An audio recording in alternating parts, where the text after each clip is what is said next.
এই যে পলাতক স্বৈরাচার, এই স্বৈরাচারের সরকারের সময় একজন সাবেক রাষ্ট্রপতি বিমানবন্দর দিয়ে চলে গিয়েছে দেশ ছেড়ে।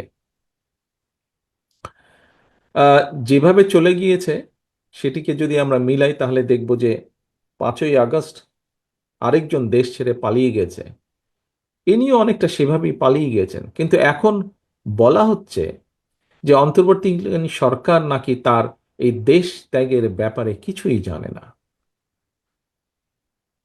ঘটনাটি গতকাল, এবং গতকাল থেকে আজকে পর্যন্ত যতজন মানুষের সাথে আমার কথা হয়েছে প্রত্যেকের মনে প্রশ্ন উঠেছে, প্রত্যেকে প্রশ্ন করছে তাহলে অন্তর্বর্তীকালীন সরকার জানেটা কি।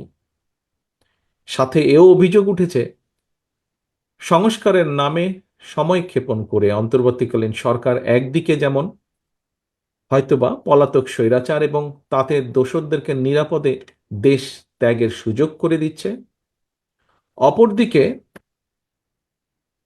অত্যন্ত সুকৌশলে নানা ইস্যু সৃষ্টি করে স্বৈরাচার বা ফ্যাসিবাদে বিরোধী যে রাজনৈতিক দলগুলো আমরা যারা মাঠে ছিলাম সেই দলগুলোর